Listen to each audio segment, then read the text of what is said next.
Ya, oke. Bapak Ibu kita berdoa sekali lagi. Tuhan terima kasih kami sudah beristirahat untuk menikmati makan minum di siang hari ini. Kami bersyukur untuk berkat-berkat-Mu. Saat ini kami mau melanjutkan dan menyelesaikan perkuliahan hari ini. Tuhan memimpin, Tuhan menyertai kami. Dalam nama Tuhan Yesus kami berdoa. Amin. Kita masuk ke bagian akhir dari perkuliahan kita. Judulnya Pemeliharaan Allah atau disebut dengan Providensi Allah. Jadi kita sudah mempelajari tentang penciptaan, bahwa Allah menciptakan langit bumi serta segala isinya. Tetapi Allah yang menciptakan langit bumi segala isinya adalah Allah yang setia, Allah yang bertanggung jawab, juga memelihara ciptaannya. Jadi eh, kita menolak pandangan deisme ya. Ada satu faham atau disebut dengan deisme. Deisme itu adalah satu pandangan yang menyatakan bahwa Allah memang menciptakan segala sesuatu, tetapi setelah Allah menciptakan, maka Allah meninggalkan atau membiarkan ciptaannya, kan gitu ya. Tetapi dalam pemahaman yang benar bahwa Allah kita adalah pencipta, betul, tetapi dia juga adalah pemelihara ya. Apa yang sudah diciptakan ya, dia juga jaga, pelihara. Jadi karena itulah penting mempelajari tentang providensia. Dari kata Latin providensia artinya tindakan kemurahan Allah untuk menyediakan segala sesuatu yang diperlukan ciptaannya. Dibicara providensia, bahwa Allah di dalam kemurahannya menyediakan segala sesuatu yang diperlukan ciptaannya. Di dalam sejarah, pembahasan tentang predestinasi itu juga menjadi sesuatu yang memang ditekankan ya oleh bapak-bapak gereja awalnya. Mereka melawan ajaran-ajaran Stoa dan Epikuros dengan menegakkan pengertian akan kedaulatan Allah dan kasih Allah. Jadi pada masa abad-abad awal gereja ya, sampai kepada ya ini berpengaruh berabad-abad ya, ada namanya Stoa dan Epikuros, bahwa pemahaman para filsuf ini beda ya dengan konsep Alkitab, beda dengan konsep Paulus. Mereka berpandangan bahwa ya hidup di dunia ini kan kehidupan hanya sampai di dunia gitu. Ya, karena itu mari kita nikmati, mari kita bersenang-senang, makan minum, nikmati saja karena setelah kita mati sudah selesai, kira-kira begitu. Jadi pengajaran filsafat yang demikian tentu tidak alkitabiah ya, karena kita memiliki konsep bahwa kehidupan itu tidak berhenti hanya sampai di sini.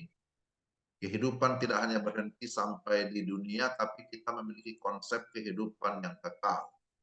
Nah, karena itu kalau kita masih ada menikmati kehidupan, kita percaya semua karena pemeliharaan Tuhan. Jadi bukan karena usaha kita, bukan karena kemampuan kita. Nah, karena filsafat ini berpandangan ya kita kan sudah bekerja, kita mendapatkan hasil, mari kita nikmati, kita bisa ya, habiskan dan seterusnya, karena setelah itu kita sudah game, sudah selesai, kira-kira gitu. Tapi pemahaman kita bahwa kalaupun kita bisa bekerja, kita bisa dapat sesuatu, kita dapat hasil, itu semua oleh karena uh, pemeliharaan Tuhan, kan begitu ya. Kita tetap percaya bahwa Tuhanlah yang menjadi sumber berkat di dalam kehidupan kita. Jadi tanpa topangan Tuhan, tanpa pimpinan Tuhan, ya maka kita kan tidak akan bisa sebenarnya menikmati semua kebahagiaan, menikmati fasilitas dan seterusnya. Ya, jadi ini menjadi pengajaran yang sangat penting ditekankan, bicara providensia, pemeliharaan, mengarahkan jemaat kepada Tuhan, sang sumber kehidupan, pencipta, tapi juga pemelihara kehidupan kita. Demikian juga ada Bapak Gereja Agustinus, dia menekankan pengajaran bahwa Allah memelihara dan memerintahkan segala sesuatu dalam alam semesta berdasarkan kehendak-Nya yang berdaulat, anak, dan maksud baik. Dia mempertahankan kenyataan akan kausa kedua, kausa sekunda, dan Allah adalah kausa pertama atau kausa prima. Jadi Bapak Agustinus ini mengajarkan ya bahwa Allah memelihara, tapi sekaligus dia adalah pemerintah ya, yang memerintah segala sesuatu dalam alam semesta ini. Dan kemudian dia mau menekankan bahwa Allah itu menjadi kausa prima. Dialah yang menjadi penyebab utama, dia sumber utama. Dan ya kalau kita sebagai ciptaan, manusia sebagai ciptaan hanya bisa disebut sebagai kausa sekunda, ya penyebab kedua. Artinya sekalipun kita dapat mencari nafkah, tapi secara ansih itu kan semua Tuhanlah yang memberkati, istilahnya begitu ya. Kalaupun kita bekerja, katakanlah kita bisa bertani misalnya, kita bisa mengolah tanah, tapi kan yang memberikan pertumbuhan yaitu pasti Tuhan. Ya, Tuhanlah yang memberkati sehingga ada hasil. Nah, kita hanya menjadi kausa kedua, tidak pernah kita menjadi kausa pertama atau penyebab. Ini yang disampaikan oleh Agustinus. Sehingga dengan demikian jangan pernah kita merasa tanpa Tuhan juga bisa gitu ya. Ya saya pernah melayani seorang pemuda begitu. Seorang pemuda dia aktif bekerja, ya bisa dikatakan dia sukses lah, berhasil dalam pekerjaan. Tapi ternyata ya pemahamannya merasa ya saya bisa dapat hasil ini dan itu ya itu karena saya bekerja begitu.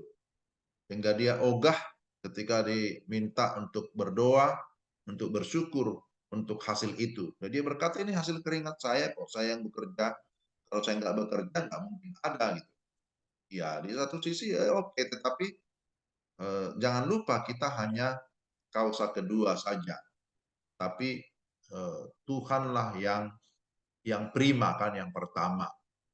Sebenarnya pemahaman itu harus dimiliki oleh setiap orang yang bahwa kita tidak pernah bisa menggantikan peran Allah di dalam dunia ini.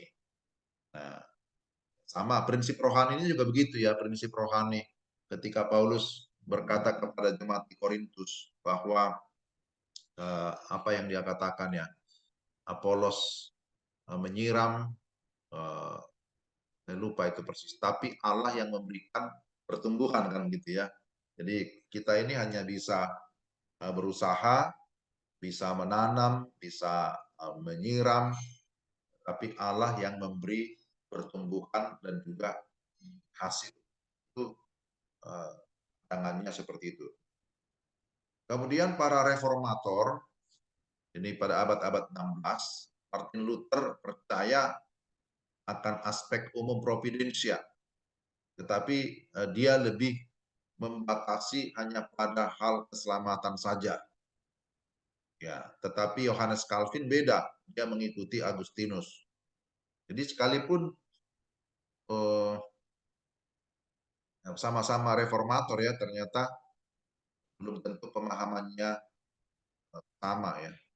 Jadi kalau Yohanes Calvin mengikuti Agustinus, dia percaya bahwa Allah itu menyatakan pemeliharaannya ya dalam segala sesuatu ya, bukan hanya berkaitan dengan keselamatan saja, tetapi Allah itu menyatakan providensinya dalam segala sesuatu.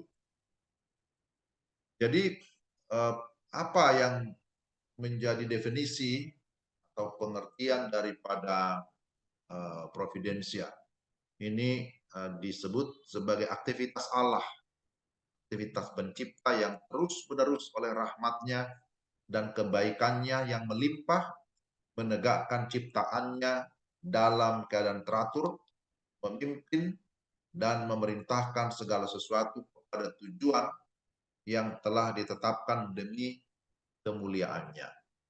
Jadi inilah yang disebut sebagai providensia Allah. Jadi ini merupakan aktivitas, inisiatif dari Allah sendiri yang karena rahmatnya, karena kebaikannya, dia mau menegakkan ciptaannya supaya tetap bisa berdiri tegak, supaya tetap bisa eksis dan di dalam keadaan yang teratur, di dalam pengendalian daripada Tuhan. Ya, Tuhan yang mengendalikan.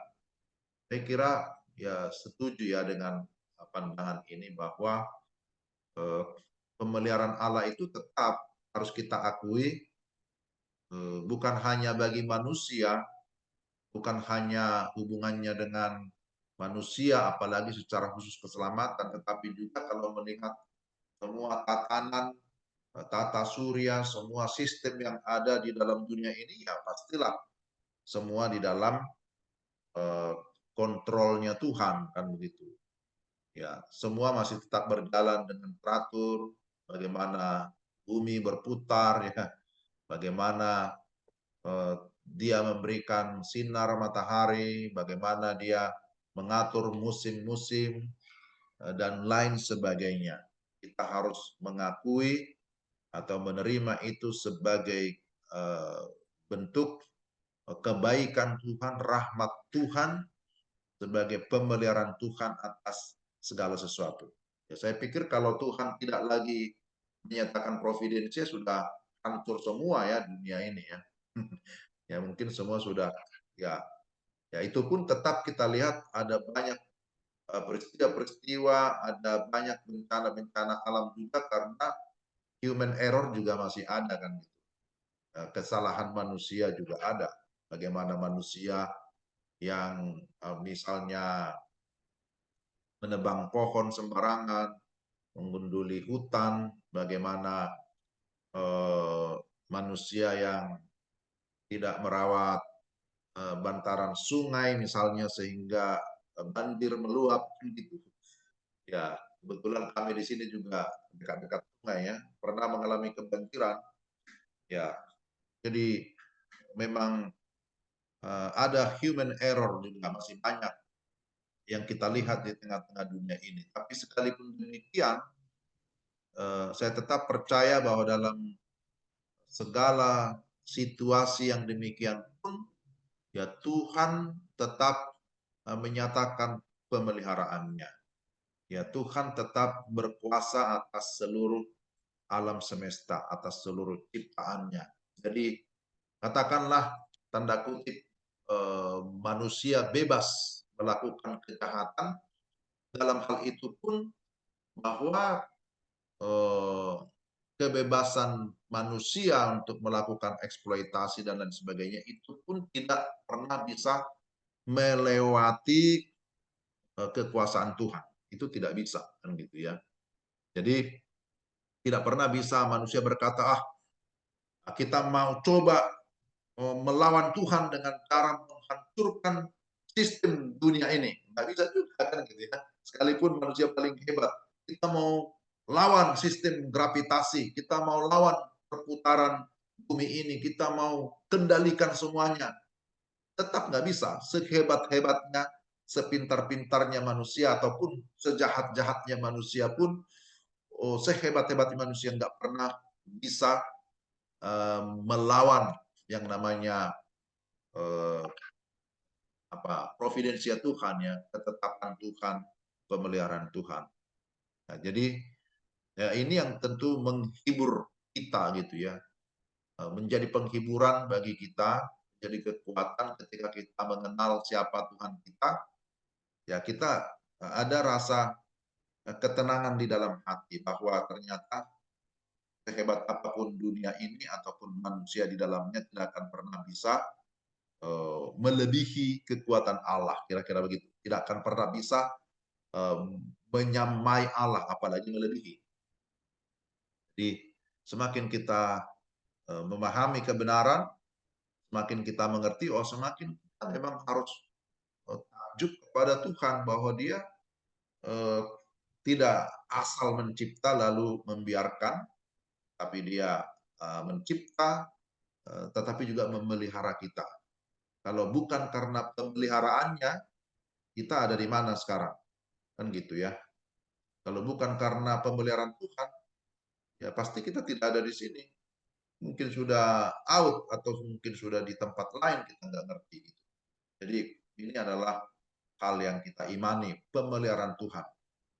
Tetapi juga eh, pemeliharaan Tuhan, providensia juga bicara tentang keterlibatan Allah secara terus-menerus dengan semua ciptaannya sedemikian rupa, sehingga Allah selalu menjaga keberadaan ciptaan dan memelihara semua sifat-sifat yang dimiliki mereka sebagaimana Allah menciptakan mereka, dan juga bekerja sama dengan semua ciptaannya dalam setiap tindakan dan menuntun serta mengarahkan semua sifat-sifat yang dimiliki mereka itu sebagaimana seharusnya dan mengarahkan mereka untuk memenuhi semua kehendaknya. Jadi intinya di sini bahwa di dalam providensia, dalam pemeliharaan Tuhan, bahwa Dia tetap turut bekerja ya, bahkan memakai manusia juga menjadi mitra, kira-kira gitu. Menjadi mitranya Tuhan di dalam meneruskan apa yang merupakan misinya. Jadi kita ini luar biasa disebut sebagai mitranya Tuhan. Kita diajak oleh Tuhan untuk berkolaborasi ya, untuk bekerja sama di dalam menata ciptaan yang Dia sudah ciptakan. Jadi memang itu manusia satu-satunya yang diberikan kepercayaan, diberikan mandat, yang diberikan tugas khusus untuk turut di dalam menjaga ataupun memelihara ciptaan yang lain. Kan gitu ya. Jadi ini kan jelas di dalam Kejadian pasal 1 ketika Tuhan sudah menciptakan manusia, tapi kemudian diberikan di sana tugas penata layan, bahwa manusia diberikan tugas menjadi penata layan, menjadi mitranya Tuhan untuk mengusahakan segala sesuatu, untuk memelihara segala sesuatu yang Tuhan sudah percayakan, kan gitu. Jadi kita ini adalah rekan sekerja Allah. Ini mantap ini. Nah, karena itu kita mau melihat ada unsur-unsur providensia, ada 3 hal. Unsur-unsur providensia Allah itu pertama disebut dengan preservasi atau disebut dengan perlindungan Allah. Nah, bahasa Latinnya disebut dengan conservatio atau sustentatio. Ya. Allah terus-menerus memelihara dan menopang keberadaan dan kelanjutan semua sifat-sifat yang dimiliki ciptaannya sebagaimana mereka diciptakan. Jadi ini unsur yang pertama. Ketika bicara tentang providensia, kita percaya ada perlindungan Allah. Nah, coba saya dulu beberapa ayat ini ya.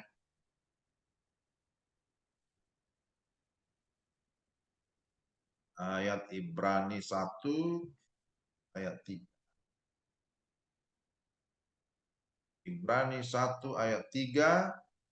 Ia adalah cahaya kemuliaan Allah dan gambar wujud Allah, dan menopang segala yang ada dengan firman-Nya yang penuh kekuasaan. Jadi di sini dipakai kata Dia yang menopang segala yang ada dengan firman-Nya. Ya, Tuhan yang menopang sehingga kita mampu bertahan, kan gitu ya. Sustentio bisa juga bicara tentang sustainable, ya bagaimana kita mampu terus berdiri, bagaimana kita mampu terus tegak, berdiri tegak, berdiri teguh, itu karena ada yang menopang. Nah, siapa itu?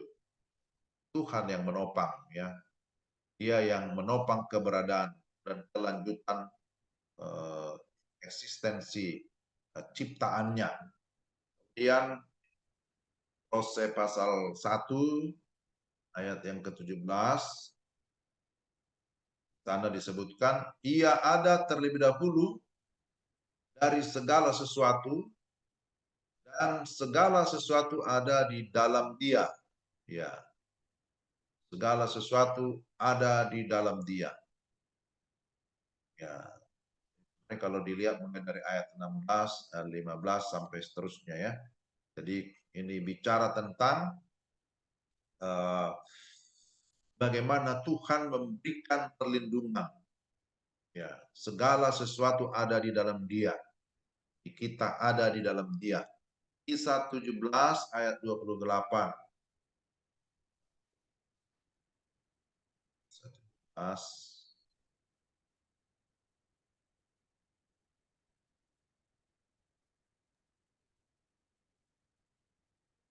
Ya, sebab di dalam Dia kita hidup, kita bergerak, kita ada, seperti yang telah juga dikatakan oleh pujangga-pujanggamu. Sebab kita ini dari keturunan Allah juga. Jadi penulis Kisah Para Rasul memberikan penegasan, sebab di dalam Dia, di dalam Allah, ya, kita hidup, kita bergerak, kita ada.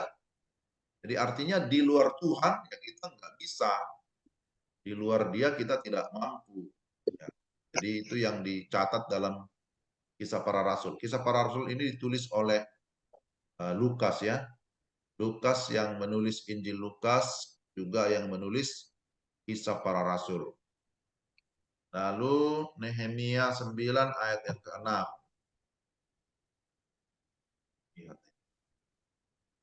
Nehemia. Esra, Nehemia. Nehemia 9 ayat yang ke-6. Hanya Engkau adalah Tuhan, Engkau telah menjadikan langit. Ya, langit, segala langit dengan segala bala tentaranya, dan bumi dengan segala yang ada di atasnya, dan laut dengan segala yang ada di dalamnya. Engkau memberi hidup kepada semuanya itu, dan bala tentara langit sujud menyembah kepadamu. Jadi ayat ini juga menunjukkan bahwa Dia bukan hanya pencipta, tapi Dia juga adalah, ya, pemelihara, ya, yang memberikan pemeliharaan, memberikan kehidupan kepada semuanya, dikatakan di sini.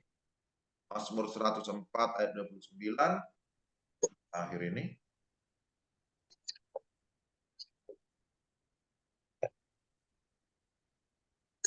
Apabila engkau menyembunyikan wajahmu, mereka terkejut. Apabila engkau mengambil roh mereka, mereka mati binasa dan kembali menjadi debu. Jadi ini juga bicara tentang pemeliharaan Tuhan, bahwa Dia adalah Allah yang maha kuasa, dan kehidupan kita ya bergantung kepada Dia, ya. Akan dikatakan di sini, apabila engkau mengambil roh mereka, ya mereka mati binasa. Jadi tidak ada seorang pun yang bisa hidup tanpa kekuasaan Tuhan, tanpa campur tangan Tuhan, atau tanpa pimpinan Tuhan. Nah, itu aspek pertama ketika kita bicara providensia Allah, berarti Dia yang memberikan kita perlindungan, memberikan kita kekuatan, ya, supaya kita bisa sustain, supaya kita mampu tahan. Yang kedua disebut dengan istilah kerjasama atau konkurensi, concursus cooperatio. Ya, artinya apa? Bahwa dalam pemeliharaan Allah, Allah bekerja sama dengan semua ciptaannya dalam setiap tindakannya, dan mengarahkan semua sifat-sifat yang dimiliki mereka, sehingga mereka bertindak sebagaimana seharusnya. Maka sebagai kausa sekunda kekuatan alam dan kebebasan manusia. sebagai kausa prima, Allah sebagai penyebab segala sesuatu untuk hidup, untuk bisa bergerak dan memiliki hakikat. Nah, kedua kausa ini tidak setara, tetapi bekerja bersama-sama. Ya, contohnya Roma 8 ayat 28. Allah turut bekerja. Ya, silakan lanjut, Pak. Oh, iya. Iya, ya. Ayat Kita tahu sekarang ya bahwa Allah turut bekerja. bekerja dalam segala sesuatu untuk mendatangkan kebaikan bagi mereka yang mengasihi Dia, yaitu bagi mereka yang terpanggil sesuai dengan rencana Allah. Jadi kata frasa di sana, Allah turut bekerja dalam segala sesuatu. Nah, Kejadian 50 ayat 20 ini kisah tentang Yusuf yang ketika berada di Mesir, ini juga menunjukkan ya pemeliharaan Allah. Ya, memang kamu telah mereka-rekakan yang jahat terhadap aku, tetapi Allah telah mereka-rekakannya untuk kebaikan dengan maksud melakukan seperti yang terjadi sekarang ini, yakni memelihara hidup suatu bangsa yang besar. Ya, kita tahu kisah tentang Yusuf, bahwa Yusuf itu disebut menjadi salah satu kesayangan daripada ayahnya ya. Ya, namanya Yakub. Yakub ini sangat mengasihi Yusuf. Ya, tetapi kemudian dia diperlakukan secara kurang baik oleh kakak-kakaknya atau abang-abangnya, dan akhirnya dia dijual ya pada saudagar orang Mesir. Dan kita tahu dia akhirnya menjadi seorang hamba, menjadi seorang budak di rumah Potifar. Dia difitnah, dimasukkan ke penjara. Dia mengalami proses yang menyakitkan ya. Tetapi apa yang terjadi kemudian ketika terjadi masalah konflik kelaparan di tanah Mesir, dan juga bukan hanya di Mesir tapi di negara-negara sekelilingnya termasuk di tanah Kanaan, ternyata memang Tuhan sedang mempersiapkan Yusuf menjadi seorang pemimpin yang cukup bijaksana, yang berhikmat di tanah Mesir. Ya, dia diberikan kepercayaan oleh raja ya, jadi perdana menteri, jadi orang kedua ya, orang penting di kerajaan itu untuk mengelola semua sistem pemerintahan, sistem pangan, logistik ya, sehingga mereka terhindar dari bahaya kelaparan itu. Dan bukan hanya bangsa Mesir, tapi bangsa-bangsa lain juga termasuk keluarganya bisa datang ke Mesir untuk membeli bahan makanan, membeli gandum. Nah, ini adalah hal yang apa ya, yang ajaib, yang luar biasa. Yang kalau secara historinya, secara kronologinya, ya kita kan tadinya berpikir wah jahat sekali ya perbuatan daripada saudara-saudaranya. Saudara-saudaranya memperlakukan dia tidak baik, menjualnya. Sampai di Mesir dia diperlakukan tidak baik juga, dia difitnah, di penjara. Tetapi pada akhirnya Yusuf ya bisa mengungkapkan kalimat ini. Kejadian 50 ayat 20. Ya, kenapa Yusuf akhirnya bisa menerima keadaan itu? Ya memang dia seorang yang takut akan Tuhan ya. Dikatakan bahwa Yusuf itu selalu disertai oleh Tuhan. Salah satu kalimat yang selalu mengikuti Yusuf gitu ya. Selalu ketika dia dalam situasi apapun, dalam bahaya, dalam pergumulan, tetapi firman Tuhan berkata, Tuhan menyertai Yusuf. Itu, selalu itu kalimat itu. Kalau kita membaca dalam kitab Kejadian. Jadi apa yang membuat Yusuf bisa melewati tantangan, apa yang membuat Yusuf bisa berhasil dalam pekerjaannya, karena Tuhan menyertai. Nah, di sanalah kita melihat providensi Allah itu. Sampai kepada akhirnya kehidupan Yusuf dipakai menjadi berkat bagi bangsa yang besar dikatakan. Itu karena apa? Karena pemeliharaan Tuhan. Dan pada saat Tuhan menyatakan ya pemeliharaannya, dia memakai Yusuf sebagai dikatakan di sini kausa sekunda. Kausa sekunda artinya sebagai partner, sebagai mitra yang bekerja sama untuk menyatakan pemeliharaan Tuhan kepada orang banyak. Jadi Tuhan bisa memakai berbagai situasi apapun, Tuhan bisa memakai manusia untuk menyatakan perhatian, menyatakan kasihnya, pemeliharaannya kepada manusia, kepada umatnya. Jadi kalau ada sesuatu peristiwa, ya jangan langsung kita cepat-cepat komplain, jangan langsung cepat-cepat menyalahkan orang lain kan gitu ya. Karena kejadian dalam alam ini, kejadian dalam sejarah, peristiwa-peristiwa kehidupan dan hidup manusia itu bisa dipakai Tuhan sebagai sarana untuk menyatakan pemeliharaannya. Jadi itu disebut dengan istilah konkurensi, kan gitu. Ya, jadi ini sesuatu yang menarik. Sehingga ayat ini, ya khususnya di dalam Roma 8, sangat menarik untuk kita cermati, kita perhatikan. Kita tahu sekarang ya. Jadi kita tahu sekarang bahwa Allah turut bekerja. Ya, dulu belum tahu ya, sekarang baru tahu kan gitu. Atau nanti baru kita tahu. Dan ada juga kisah ya, walaupun ini hanya sebuah kisah, sebuah ilustrasi atau legenda. Konon ada seorang raja kan gitu ya, seorang raja yang suka berburu di hutan. Lalu dia bersama dengan satu militernya, satu prajurit lah begitu ya. Bersama dengan prajurit itu dia pergi berburu ke hutan itu. Tapi kemudian tidak sengaja ternyata sang prajurit ini tadinya masih mau mengisi senjatanya, ternyata tidak sengaja dia menembak jempol kaki sang raja sehingga cacat kan gitu ya. Ya sudah pasti otomatis rajanya marah sekali. Raja ini marah sekali kepada sang prajurit, akhirnya dia dipenjarakan gitu.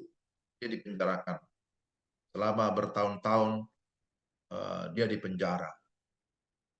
Dan raja ini mengalami cacat di bagian jempol kakinya kan gitu. Tetapi raja ini juga tetap masih memiliki kesukaan untuk berburu. Kemudian waktu dia pergi berburu terus masuk ke hutan, ternyata dia bertemu bukan dengan binatang, tapi dengan suku kanibal. Nah, suku kanibal ini, wah senang sekali. Mereka berpikir ini ada orang baru dan mereka menangkap sang raja ini. Mereka mau persembahkan, artinya mau dijadikan persembahan korban, mau dibunuh. Tetapi syaratnya bahwa korban itu harus sempurna, tidak boleh cacat. Waktu diperiksa, ternyata ditemukanlah ada cacat di jempol kaki sang raja. Akhirnya karena ada cacatnya, dia dilepaskan. Wah ini tidak memenuhi syarat. Akhirnya ini tidak jadi dibunuh, dia bebas kan gitu ya. Baru di situ langsung ingat prajurit itu. Wah ternyata eh, apa yang dulu menjadi kemarahannya itu ternyata mendatangkan kebaikan bagi dia sekarang ya. Ini kan kita tahu sekarang baru tahu bahwa Allah turut bekerja gitu.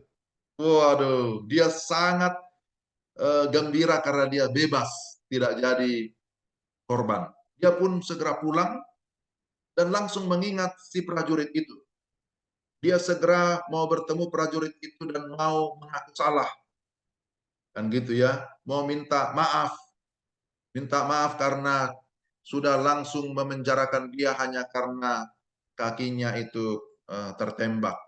Dia mau melepaskan dan dia pergi ke penjara itu dan dia bercerita, saya baru tahu sekarang katanya, kalau kamu dulu tidak tembak kaki saya pasti sudah jadi korban. Jadi sekarang saya minta maaf, saya mengaku bersalah, kamu bisa dilepaskan. Tapi sebaliknya prajurit itu yang justru berkata tidak, saya yang harus minta maaf, saya yang bersalah, saya yang harus minta maaf. Kenapa?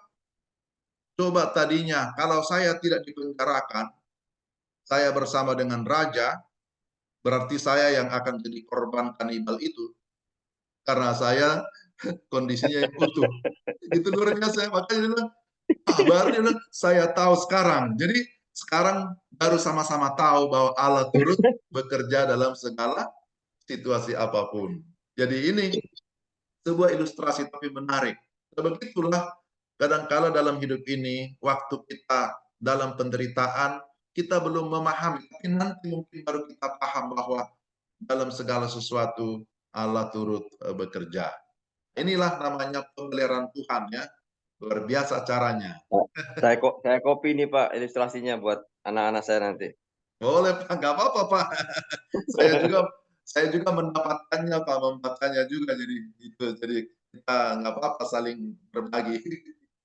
Ya, yang terakhir Bapak Ibu, bicara pemeliharaan Allah, providensia, itu bicara tentang pemerintahan atau gubernatio.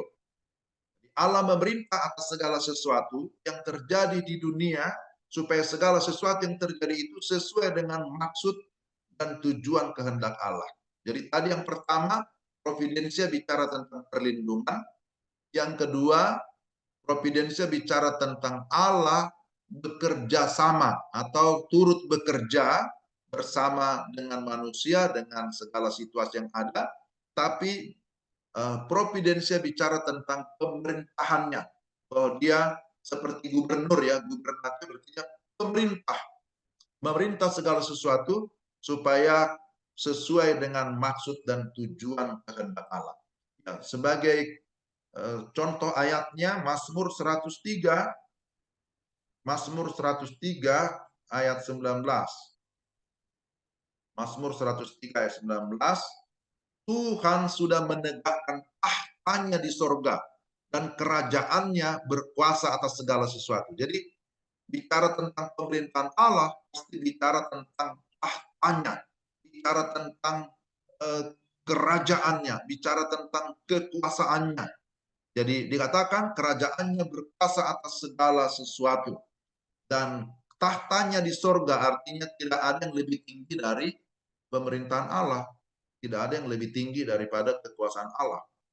Semua raja-raja dunia harus sujud tunduk menyembah kepada sang raja surga itu.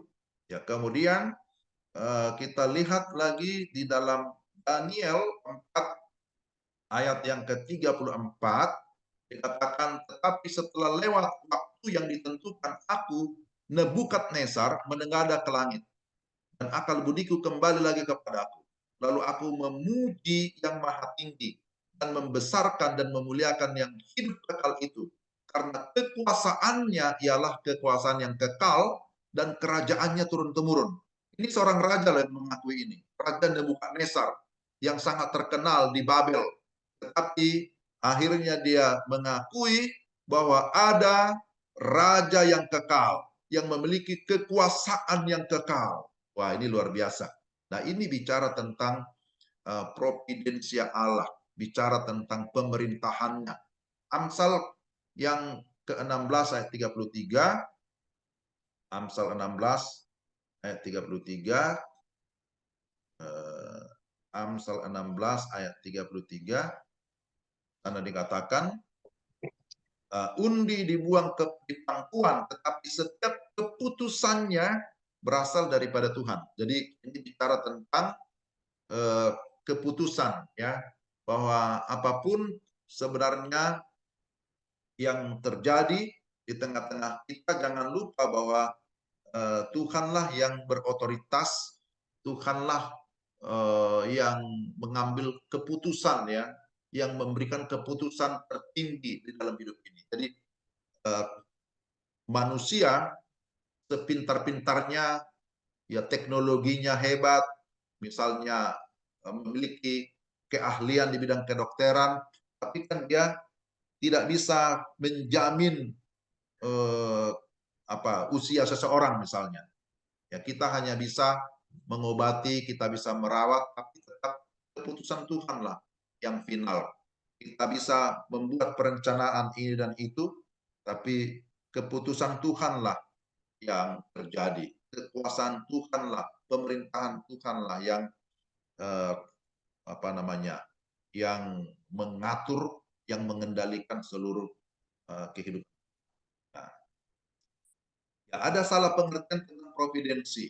Ya, terlalu membatasi pengertian providensi menjadi sekedar pengetahuan sebelumnya ditambah pemilihan sebelumnya. Jadi kita sebenarnya tadi sudah ngomong bicara providensia ini kan luas ya, bukan hanya berkaitan dengan satu aspek, misalnya pengetahuan Tuhan atau bicara tentang keselamatan dari Tuhan.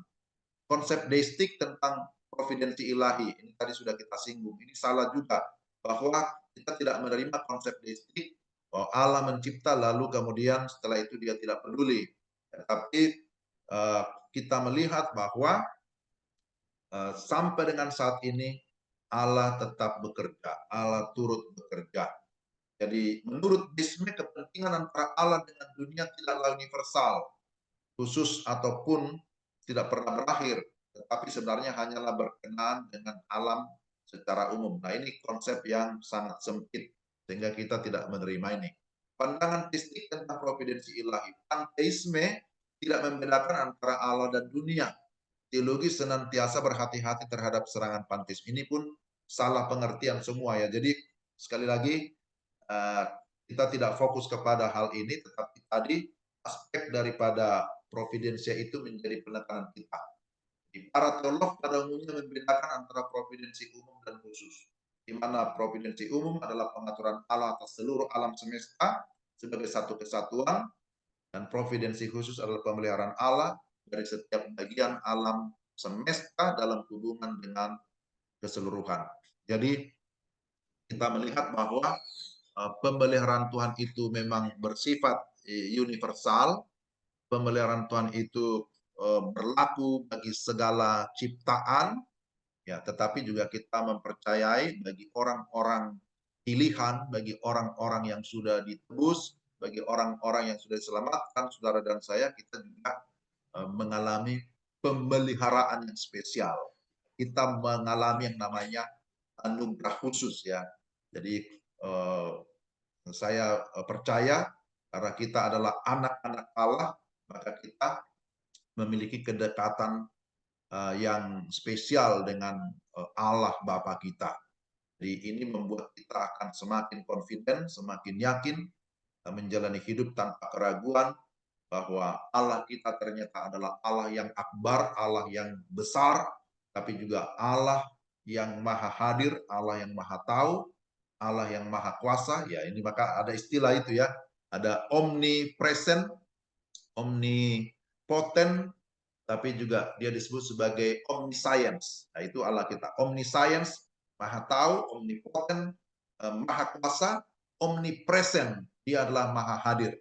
Dia adalah Allah yang hidup, Allah yang berotoritas, Allah yang setia, Allah yang tidak pernah mengingkari janjinya, tapi Allah yang tetap setia kepada apa yang dijanjikan. Salah satu janjinya adalah bicara tentang janji penyertaan.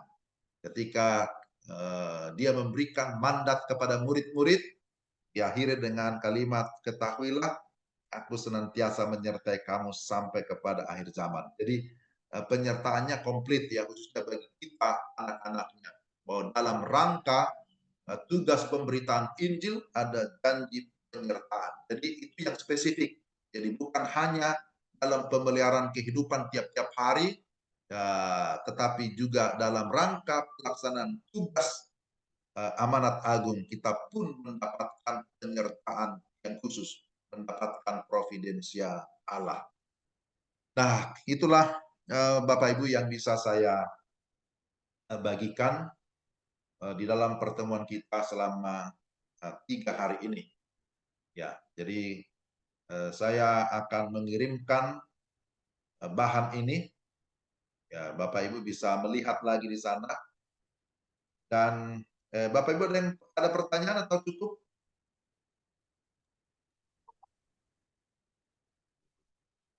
Ya, jadi setelah ini saya kirimkan bahan ini kepada Bapak Ibu, dan kemudian yang kedua saya juga kirim ada soal, nanti Bapak Ibu isi saja, baru dikembalikan ke saya. Artinya mengisinya itu silakan lihat saja sesuai dengan bahan ini, materi ini. Jadi menjawabnya berdasarkan diktat ini, materi ini. Itu Iya, Pak.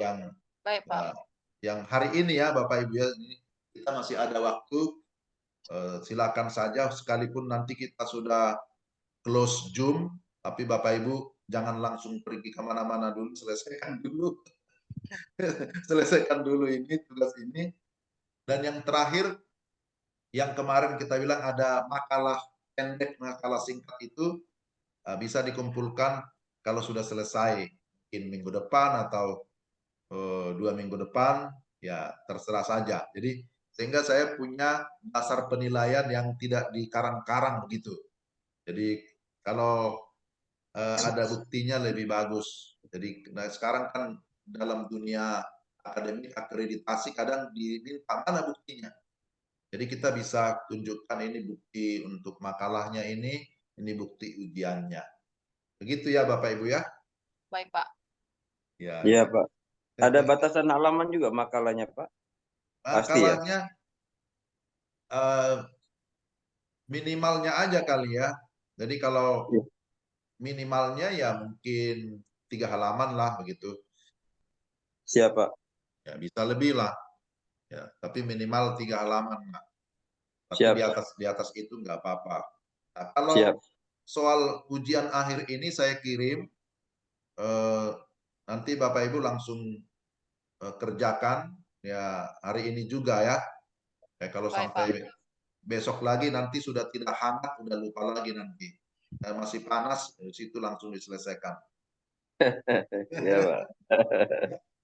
Iya, Pak. Baik, ya. Oke, kita mengakhiri dalam Berdoa, doa. Pak ya. Ya, ya. Siapa yang berdoa? Pak Yohanes lah berdoa. Oh iya, siap, Pak.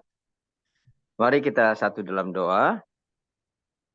Bapa di sorga, Allah yang kami sembah di dalam Tuhan Yesus, kami sungguh bersyukur kami sehat sepanjang mengikuti materi perkuliahan hari ini, dari kurang lebih dari jam 9 sampai mendekati jam 3 ini. Tuhan baik, memelihara Ibu Duma, memelihara Bapak dosen, dan hamba juga di sini. Sungguh baik Engkau Tuhan memberi kemampuan pencerahan kepada kami lewat Bapak dosen ini. Ada banyak berkat di dalamnya, termasuk ilustrasi yang cukup menarik di akhir materi. Kami sungguh dikuatkan bahwa providensia Allah itu pasti ada. Ya dan amin, seturut dengan Roma 8:28. Terima kasih Bapak.